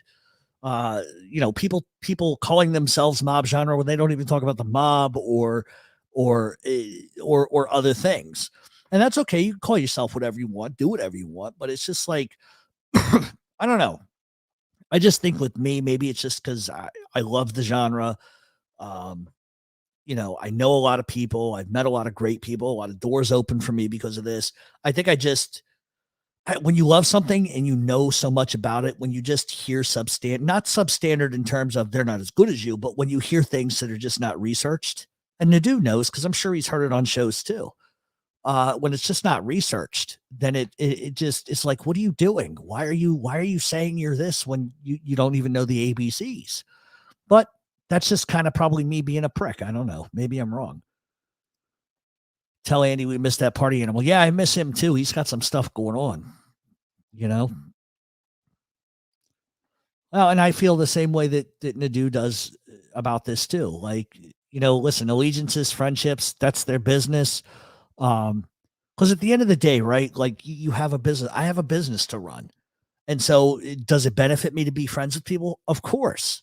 Does it benefit me to pick a side? Absolutely fucking not. But I think all of you know me well enough to know if I feel a certain way, I'm going to say it. And unfortunately, that's not popular a lot of the time. I got to be honest with you. It's not popular a lot of the time. But at the end of the day, I just try to just do my thing. I can have friends. Listen, you can like somebody and be friends with somebody and not like some of the shit they do, but I wouldn't chastise them openly. It would be privately because that's how you handle a friend. You say, you know, I don't like what you did today, but I get it. But, you know, whatever. Thank you, Diaz. I really, really appreciate it, my friend. I have no idea what the hell SGD money is. Where is that from? Australia? I don't know what SGD, but thank you. Thank you. I'm curious of what you thought about Mikey Scar's interview. Did he say anything questionable? Honest to God, if you're talking about the RJ interview, I didn't watch that yet. Some people sent it to me, but you got to understand something. I have a life. Uh, you know, I'm busy with a million other things. I got a film project that I think I'm going to be able to announce probably next month. That's going to be fucking huge. But I can't really talk about that right now. So I'm just busy with that. You know, I don't, I wish I had more time to watch all of the, you know, new stuff that's coming out. I just don't. I just don't. And I gotta be honest with you too. I try to stay away from YouTube as much as I can just because, oh, Singapore. Okay. Just because, I think that there's so much toxicity going on that, you know, like for instance, I open up YouTube and I'm like, all right, I want to watch a Stevie Ray Vaughan video today. And I type that in, and then up comes this video of some guy calling me a rat, cocksucker, whatever the fuck else. It's like, really? I don't want to see this shit. I don't even watch the shit people say about me. I don't. And I only find out because people tell me. Chris the Cop, how you doing, buddy? Everybody is entitled to an opinion, but those opinions should be based on actual facts. You supplying that in a great and entertaining way. Yeah, and I'm not the only one. I'm not the only one. Please, you guys, if you have not subbed to Jeff Nadeau, please go ahead and do so. Please sub to the Black Handprint Mafia. Like I say to all of you all the time, if I'm your favorite, fantastic. But if you guys listen to other people, that's fine. I encourage you to. It's like blues music. You just don't listen to Stevie Ray Vaughan. You're going to listen to BB King. You're going to listen to Buddy Guy, Dr. John. Like there's so many outlets. And what's important is that you're getting something out of it. You know what I mean? And I think that that's what the most important thing is. Because I have lots of people that tell me, oh, I was listening to Jeff Nadeau show the other day. And I was like, that's fantastic. And they think I'm going to get mad. Like, I don't, you know, listen, at the end of the day, it would be different. It would be different if like all of a sudden I wasn't making any money. Then I'd be like, why the fuck you listening to him? Why aren't you listening? You know, then I would be like, what the fuck, my business. But listen, there's more than enough talent to go around. There's more than enough information to go around. And wherever you get it is fine. I have had my issues with people in the past, but like I told you guys, because I'm a man and I can admit it, I think ego is a fucking a bad thing sometimes. And that's all it is. But you get over it. You get over it. That's right, Dr. John. John Lee Hooker. I could go on and on. You should see the blues albums that I got on vinyl. That's very nice of you. Yeah, absolutely. Yeah, anytime you want. Listen, I will gladly take any show that would like to have me on that wants to talk about organized crime and not about the shenanigans. I I don't want to speak for Jeff myself, but I think he's seen enough of it. I know that I've seen enough of it. And listen, the reality is this, okay? When you do this genre, you're going to upset somebody. This is one of the only genres where you kind of have to watch your P's and Q's. And I give Nadeau credit for one thing, especially because he does something that I typically will not do. He's not afraid to say something and put himself in a target zone of knowing it's going to be so unpopular that he's going to get hate for it.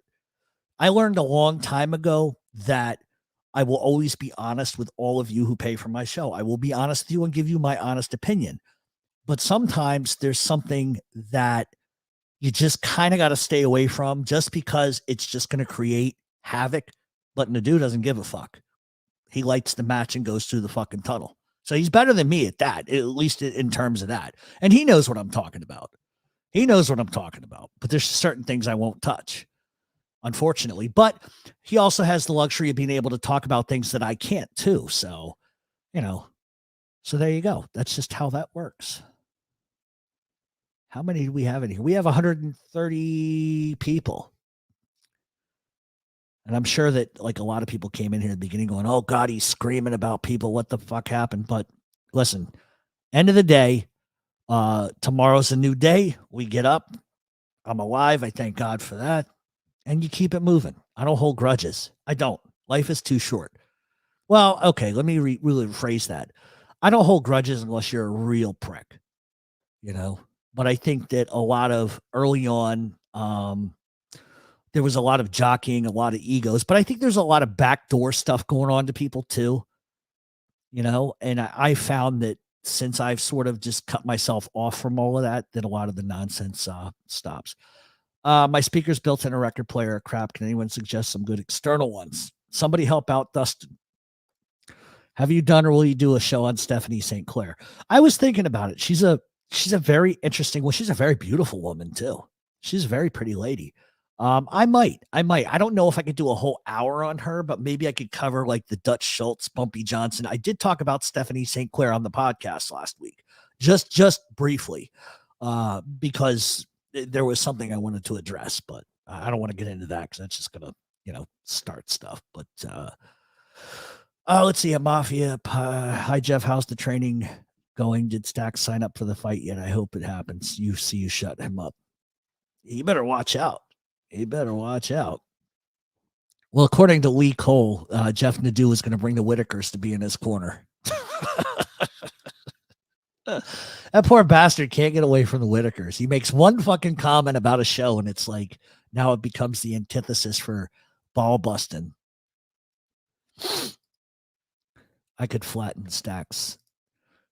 Yeah, I don't even know. I'll be honest with you guys. I don't really even know Stacks. I know that he don't like me for some reason, but it's very weird. The amount of people that don't like you that don't even know you. Like everybody assumes like I'm some fucking ranting fucking maniac that's gonna fucking scream at you if I meet you. Like listen, I'm relatively quiet. If you guys met me in person, you'd be like, Jesus, he's quiet. And I am. That's just who I am.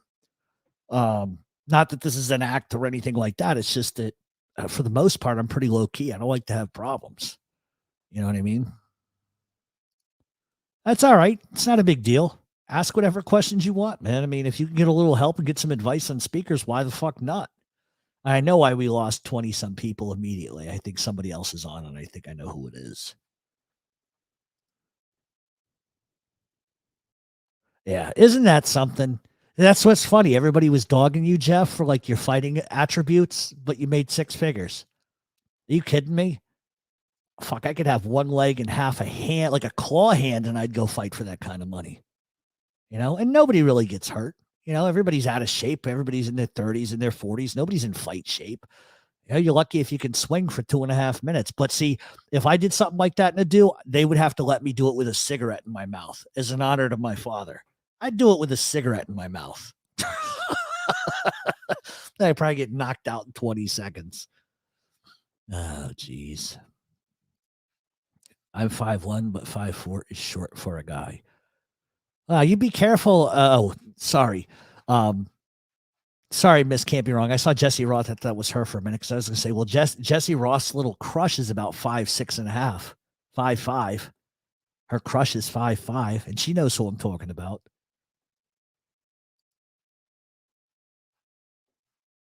Yeah, no, I mean, definitely. Listen, hey, for six figures, man, I'll wear a fucking Speedo in the fucking ring with a cigarette. I'll fight it. I'll fight you in the duel. We'll fight. We'll have a good time. We'll make a dance out of it. With as bad as my shoulders are you kidding me? And as many boxers fractures, that would be hilarious. Now, dude, you know the kind of money that we could bring in doing that? I mean, I'm out of shape and fat and stuff, but I don't care about that. I really don't give a shit. I look ferocious. I just want to look ferocious. We could probably, if we could make six figures, I would definitely do it in the do. Definitely. We could do some Ric Flair type of fucking videos on each other. Make it all nasty. But no, I would do it. It would be a lot of fun. At the end of the day, I don't care if everybody boos me and says I get beat up. I got $100,000. Let's go out and drink, buddy. Not literally, but you know what I mean. Jeff is the only dude that does this and has a heart. He don't do favors for myself and many others. Yeah, I try to just, Uh-huh. So you got one crush in here, and you're talking about another one. Very good, Jesse. Should I tell everybody who Jesse Ross' other crush is? Hit one if you want to know who Jesse Ross' crush is. I'll tell you. I'll tell you who her real secret crush is, because I know. Is there a chance you could do something on the Mayfield Road mop? No, 100%, 100%, 100%. I wonder if Nadeau has done that. I typically don't cover Cleveland a whole lot unless it's Danny Green, but he might have covered that. I saw something about dancing Speedos in the ring, little waist cams. Yeah, there you go. Well, no, Nadeau could wear his shirt that says Mob Talk Sit Down, the podcast. I could wear Mob Talk Radio. It could be War of the Mob podcasts. Are you kidding me? That would sell like crazy. All the Philadelphia guys will watch that. We could make a ton of cash. You know? The Duke could do these little vignettes of running in Philadelphia with a Rocky music playing. I could do vignettes in Brooklyn, eating pastries, smoking cigarettes.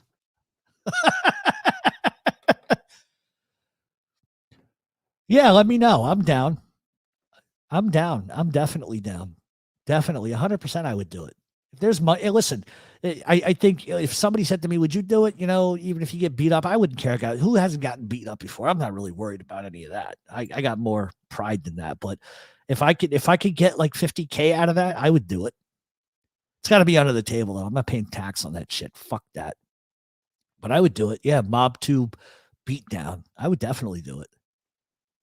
Yeah, that's what I'm saying. You show Nadeau fucking training in South Philadelphia, whatever the case, with the Rocky music playing. You got me sitting in Brooklyn with a bunch of grease balls, eating cannolis, not taking it serious. We could have a great time with that. We could get cut nasty promos on each other. But no, I would do something like that just for fun. Absolutely. Since you brought up boxing, one of my favorite movies, Raging Bull. What crime family got to Jake LaMotta? Heard they definitely got to him. They did. He got in big trouble for that. Big trouble for that. He always tried to deny it. It probably realistically would have been the Genovese crime family. They technically on the East Coast pretty much ran everything. But really, it would surprise you who was. Oh God, I was just talking about this last week on my show.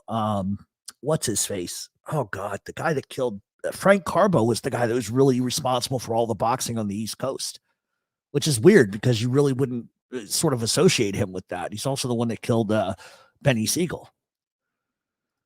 If we did it, you need the fellas to walk in with you. Oh yeah. You want to talk about like setting shit on fire? Absolutely. It would depend where it's at though. Like I don't know if I want to go to West Virginia. That would be shitty. But if we did it in South Philly or like fucking Jersey or something, holy fuck, bro. All the boys would be there. Of course, and then once you knock me the fuck out, I'll take a dive. There you go, Nadeau. We'll take a dive. That would be funny. We would make some good money. It would be fun.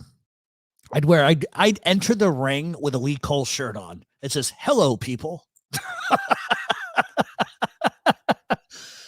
Or I'd have Lee Cole is my ring guy, and I would intentionally not tell him I was bringing the Whitakers with me. That would be funny. But I would do it for some money. That would be fun. And everybody thinks we hate each other anyway, so we just do the Ric Flair thing with it. 935, 129. Guys, if you can do me a favor, please hit the like button. Please hit the like button. That's all I ask. What? Okay, then we'll do it. I'll do it in West Virginia. I was there once, believe it or not, dude, check this out. So I was dating a girl. We're talking about, oh God, I was 17. She was 16. And her whole family was from West Virginia. And I shit you not, she talked me into going to some family fucking reunion up there. And it's not just fucking, when they say all the time that West Virginia people are fucking weird, certifiable. Her grandfather looked like the fucking dude from Poltergeist. Remember the guy that was like, all the little children, that really fucking white long-haired fucking creep show dude? He looked just like that. And this guy's obsession was finding out your last name and doing your genealogy while you visited. It was very creepy shit. So I told him I was fucking Canadian and gave him some hockey players' names so he couldn't find out anything about me. He was a creepy fuck. I'll never go back to West Virginia unless it's to make some money to do. They call it wild and wonderful. They should call it wild, wonderful, and inbred. It's definitely a creepy place. Yeah, Danny Kindlehandle probably. Well, not after he heard what I said yesterday. He probably wouldn't. Hey, Jimmy the Gent, how you doing? It's been a while, buddy. Where you been? You and they do. Yeah, you might have a point there. I don't know if I could argue with that. Yes, as Gunsmoke the Don says, hit the like button, everybody. Gunsmoke, you want to come on for like a couple minutes? I'll drop the link, you guys, if you want to come on and shoot the shit. I'm only going to go till 10. I was going to get off at 9:45, but I might as well go to 10. I might as well go to, oh God, look at this shit. Hold on. It's up to you, Gunsmoke. If you don't want to come on, you don't have to. I just figured I would return the favor. You were nice enough to have, hey, Joy, how are you? I figured you were nice enough to have me on your show. So the least I could do is put you on mine. But if you don't want to, you don't have to. My girl leaving me. I'm sorry to hear that. That's not cool. That's definitely not cool. Who would you rather hang out, Ray Whitaker or Roy DeMille? Probably Ray Whitaker. I got to admit, you might not have an in-depth conversation with Ray Whitaker, but I think you probably got a better chance of leaving alive. Then again, I don't know. Fucking Ray Whitaker might eat you. They kind of look like they would eat people, but I could be wrong. You suck. I'll be out of here in a few minutes. All right, don't worry about it. We'll you know what we'll do? We'll do another show and we'll have like a bunch of people on. It is what it is. Are there any other questions? Oh, you know what? While I have you guys on, let me check something really I turned off my phone. See, Dana made me turn off my phone.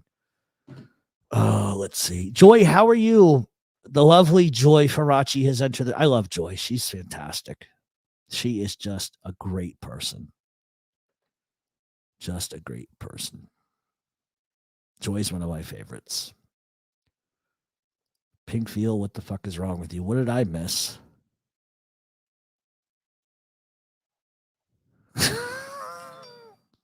Oh my God.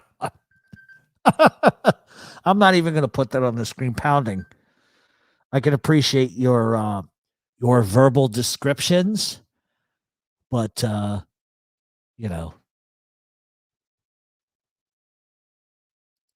Thank you, Joy. I appreciate it. Yeah, rest in peace, Alan Kaiser. 100%. 100%. That was pretty descriptive. How accurate was the movie Bugsy? Not very accurate, I don't think. I mean, certain portions were, but they always over Hollywoodize like fucking everything. You know what I mean? That's the problem with a lot of stories. It's very, very, very often they don't.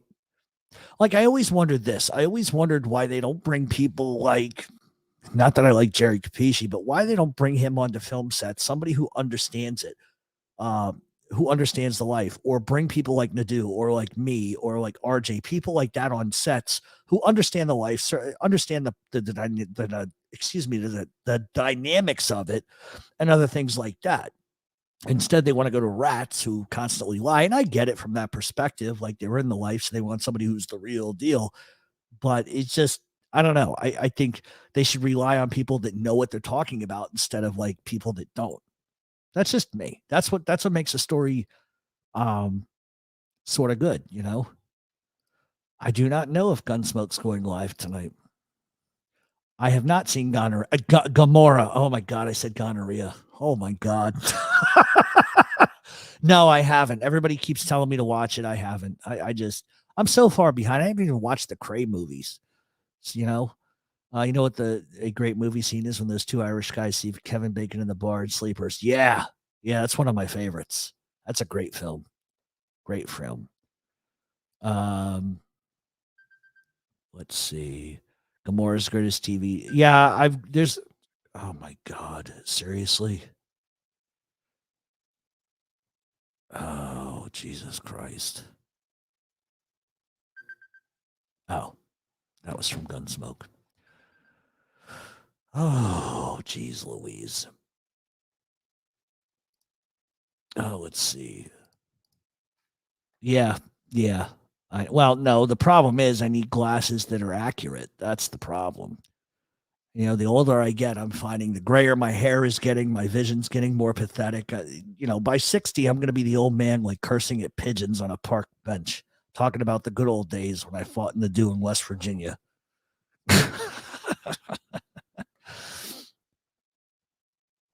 Oh.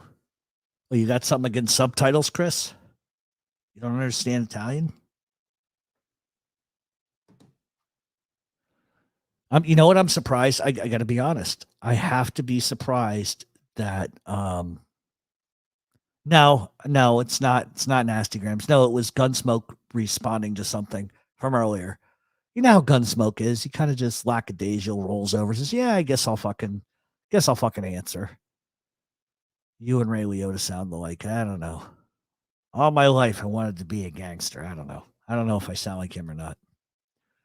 Let's see. Gunsmoke. True. I know it trips me out every time you say that, Donnie, because you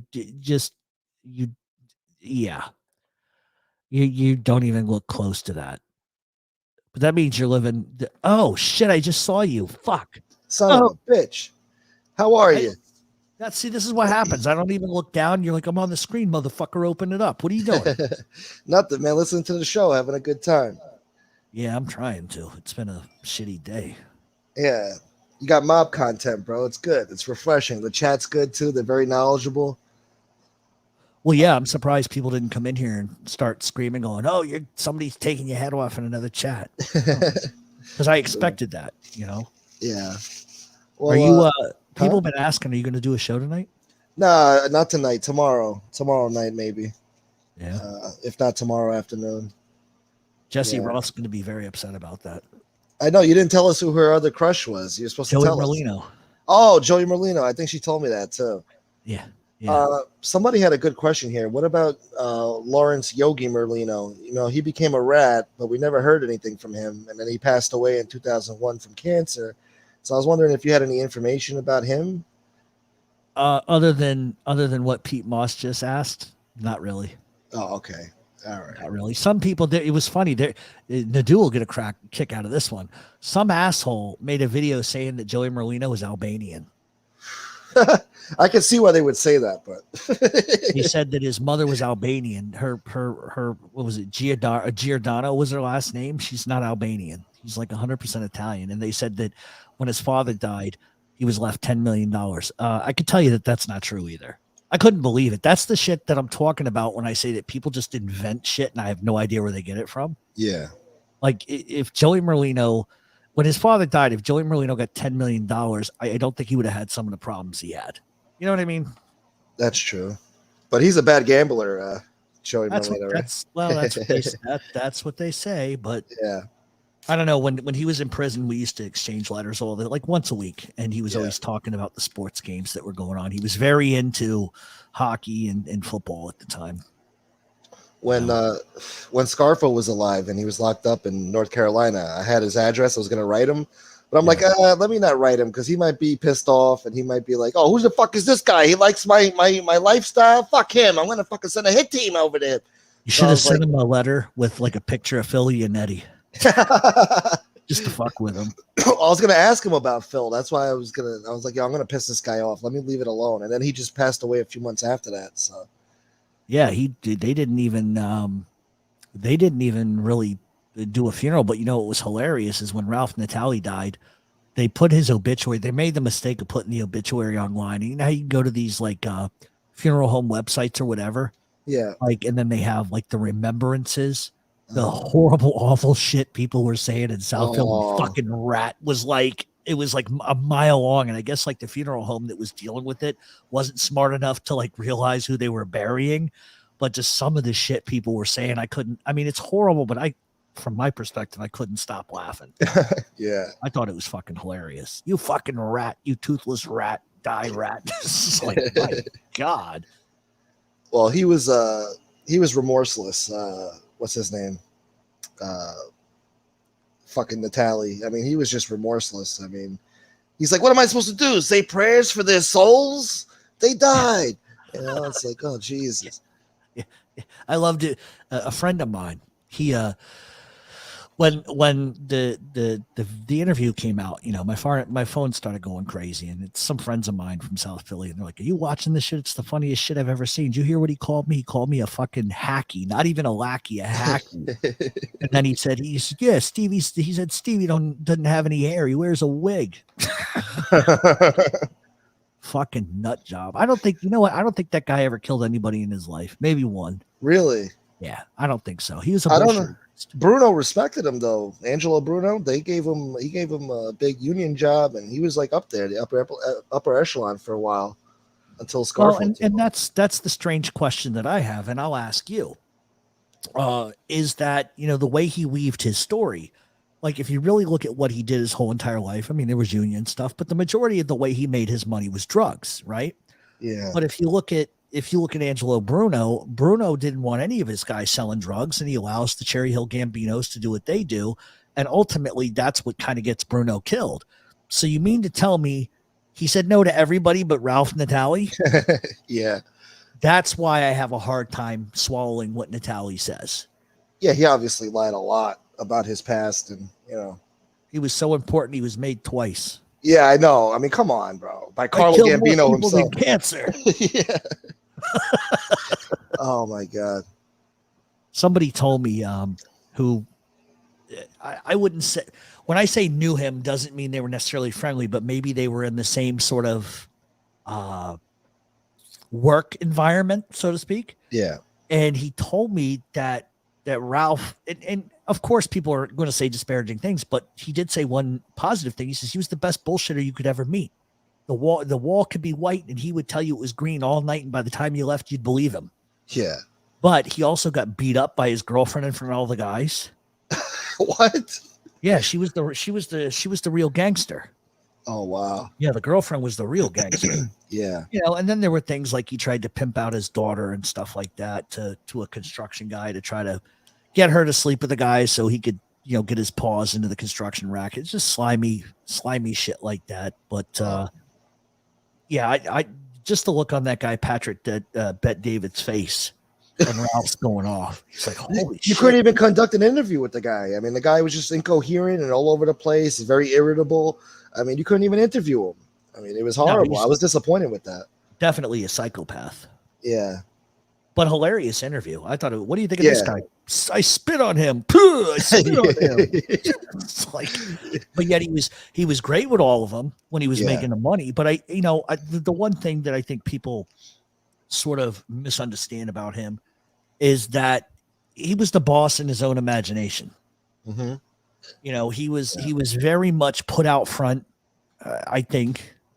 I got to be careful. Do you think Joey Merlino like made him believe he was the boss, or he was just that delusional? I think he told him he was. Yeah, but I think I mean, listen, when you're a high valued asset for the feds, like they want to go after you, you're a high asset target. What better than to stick the dumbest fuck out in front of you and let him take all the heat? And look what he did. You know, he ended up allowing Ron Previty to come along. I mean, this is a guy who was a bad cop who should have never been brought around. And, you know, Previty tries to get Merlino to get into to crimes, and Merlino won't do it because he's not stupid. He realizes it.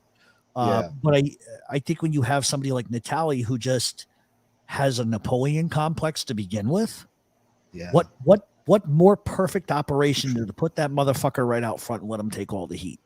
You know, smart move. Yeah, smart move. Yeah. And I think, you know, the reality of it is that Natali said, well, you know, his excuse, because I love it when informants have excuses, as you know, his excuse was that when he went to jail, guys promised him X, Y, and Z per month. Now, I don't know how many Mafia movies he's watched, but that doesn't happen and hasn't happened since like the 30s and 40s and 50s. Yeah. Maybe even the 60s. But what the real impetus for him becoming a rat had nothing to do with the fact that they weren't giving him money. It was the fact that he knew he was taking another drug pinch and he was done. Never going to get out of prison again. Never. Okay, first time, whatever. Second time, all right. The third time you get hit with major narcotics trafficking, you're fucking done. It's a life sentence without parole. That's why he did it. Had nothing to do with money, please. It was lights out. It was lights out time. Crazy. So I don't know. It's very, very, very strange. But it was actually, I gotta tell you, man, it was actually nice to actually do a show today and not like be inundated with trolls and nonsense. And I know you got the text before the show of, can you believe that? I'm not telling you to or asking you to say a name or whatever, but I told you that would happen. Yeah. It's just ridiculous. It is ridiculous. I did nothing wrong to anybody, bro. Just for being there on a show, Yeah. And I can understand if I was like, doing the Jeff Canarsie thing. Totally. But I wasn't. Yeah. I wasn't. And like the majority of that conversation, I think I was there from like midnight to like 4. Our conversation was all over the place. That was like a 4-minute conversation, and we moved on to other shit. Yeah. So it just goes to show, bro, that you can't please people no matter what you do. Some people are just very sensitive, irrational. I mean, well, and that's, and that's what it comes down to. Like, I understand feelings and I understand perceptions, but I mean, I think I've told you, and I've been honest about it with everybody, is that you, and I know, I'm not trying to put you in an uncomfortable spot, but I don't think you're very comfortable with some of the things that are going on either. Well, I mean, I feel like a lot of it's unnecessary shit. I mean, a lot of these people are just hating, jealous fans and trolls. I mean, a lot of these people don't even need the attention that they're getting. Well, no, and I agree. And I think there's a way to handle it and a way not to handle it. And I think that when I try to just kind of be friends with whoever and just, that you guys are fighting, it is what it is. I can certainly like somebody and not like some of the things they do. But just because I come out and say nobody should be attacking anybody's kid and I get like a vulture jumping around my neck over it, it's like, but wait a minute, like, this isn't right. It doesn't matter. I don't care what anybody says. Just, it doesn't give anybody a right to do that. Yeah. What's right is right. Wrong is wrong. It's all about sides with these people for some reason. I don't know. They don't even care about who's right anymore. They just want to look right. Well, and I think that's the thing. Public perception is everything, right? So it's like, I'm sure that I'm pretty much getting brutalized somewhere else right now, but I don't care. It doesn't affect my bottom line. And if, I knew me even saying anything remotely was going to cause a problem, and it did. Cause I'll send you something after the show, but it's just like unreal. Yeah, well, I'm glad you called in anyway. Cause I know, I guess I should have thought that you would take heat for it. I guess I didn't consider that, but. Oh no, I knew that when I was there that would be the start of it. Because apparently people were running back to some other chat saying, "Oh, that guy Jeff Canarsie on the show talking mad shit about other people," which I wasn't. And then rather than just listen to the show, you listen to what everybody else has to say, and then you listen to the show, and then you hear what you want to hear anyway. So what's the point? They believe the trolls, So yeah. And if I don't come out, it just seems to me like if I don't come out and say awful shit about somebody, then I'm not on their side. And that's not the case. I can be sympathetic with everybody and still like somebody as a friend or whatever, and not agree with what they do on all sides of it. But then to be like, oh, you're fucking, you turned on me and I've never done a thing to you. It's like, wait a minute, turn on you. What does that even mean? Yeah. Like, I don't even know what the hell you did, bro. You were just sitting there. No. You weren't even talking most of the time. No. And it just comes down to, I've reached my point with it where enough is enough. Yeah. And it's definitely not your fault. I mean, listen, I can go on any show I want, say whatever the fuck I want. I just am very cautious about what I do. And like when JC and some of the guys were saying what they felt like they needed to say, I certainly wasn't going to entertain any of that. It's not what I was there for, but it is what it is, man. I figure all hell's going to break loose the next few days, but that's okay because it's not going to affect how I eat my steak. You know what I mean? Well, let's hope it calms down because there's no need for it. It's really stupidity is what's going on. I mean, I don't know. I wish it would end, but it's not. I mean, these people, there's just demented people out there in society, and they have a hold of the internet, and because of social media, they have a voice. If we could do a show without the chat, it would kind of suck, but it might be good because we wouldn't have to hear these lowlifes and their stupid opinions or their stupid thoughts. Well, and listen, I'm not even against opinions. I think everybody has the right to say whatever they want, but there's a fine line between an opinion and a lie. Yeah. And when the lie becomes more truthful than the truth, then there's no helping anybody. And listen, I'm a guy that's sensitive. I'm somebody that doesn't tolerate a lot of nonsense, but when somebody that, give or take, I've known for a long time in my life that I care deeply about says something like that to me, that just tells me that that's not really anything I did, that that's something that they're dealing with. Yeah. And that it's time for me to just like cut that ribbon. You know what I mean? I guess. I mean, Well, you have to, because if it's like, if I've known you a long time, right? I know your personality, I know how you act, and if I jump on you immediately over something that's not accurate, then something else is going on. Yeah. So it's unfortunate, but that's life. But I am also of the opinion too that it does me no good to like scream about it. It really doesn't. It doesn't make me feel good. You know what I mean? That's just gonna make it worse, So Right. So, I'm thankful that nobody came running back into the chat going, "Oh, this is what's going on. This is," I don't have time for that. A lot of shit I just try to ignore, I mean, people just, they're gonna talk shit regardless, or they're gonna feel whatever way they feel. I don't know, man. Do you remember when this used to be just content? Yeah, definitely. About before last summer, it was. Somebody made an interesting point about the pandemic. Like, these people, the pandemic, just people had a lot of time on their hands, and a lot of weirdos, they got involved in these shows. And I didn't even know about the chat button when I used to watch A-Light and Jimmy and all that. I didn't even know about No, the neither chat did button. I. Neither did I. It was like a foreign object to me. And then I guess I caught Lee Cole's show, and I saw, oh shit, they got a chat room and shit like that. And yeah, I think it's weird because I sometimes because I don't involve myself in any of this, but sometimes I wonder, like, how did it even get to this point?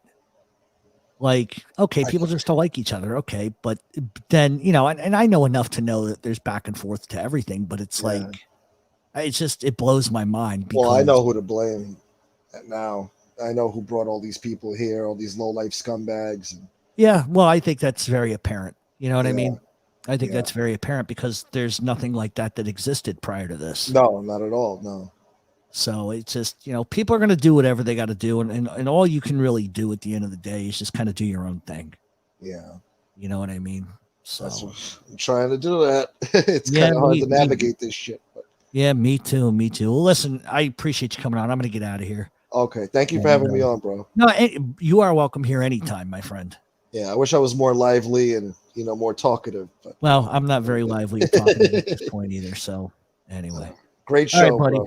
Thanks. All right. I'll talk to you later. All right, buddy. So anyway, that's going to be it for tonight. We're going to be back next week. We will do some more giveaways. I wanted to thank Jeff Nadeau for coming in and hanging out with us for a while. Cambodia Joe, who is new. I wanted to please tell everybody to go over to a couple of things here. If you want to subscribe to our podcast, it's mobtalkradioshow.supercast.com. Please subscribe to the Smiths Haunted Ghost Tube, Tyler Nolan, and the Grim Life Collective. All of that being said, I wanted to appreciate everybody for just kind of hearing me out earlier tonight. Like I said, I'm not mad at anybody. I just get tired of being blamed for stuff that, I'm not doing. But emotions are emotions. Sometimes people react. It is what it is. But thank you all for joining me tonight. And today being, I don't even know what fucking day it is. That ought to tell you. Is it Saturday? I don't even know. Whatever. We'll be back sometime next week. And we'll talk more mob talk, and we'll get maybe we'll have Nadeau on and a couple other people. So thanks for tuning in. Thank you to everybody who donated, and thank you to everybody who won the contest tonight. Congratulations. So please make sure that you email the show at mobtalkradioshow@gmail.com. Thank you, everybody. We'll see you next week. Good night. Oh, and by the way, thank you to all the wrenches. Miss Can't Be Wrong, Jesse Roth, and everybody else, Jane Creek, the Smiths, Pound in the Pink Field, and everybody else. Have a great night.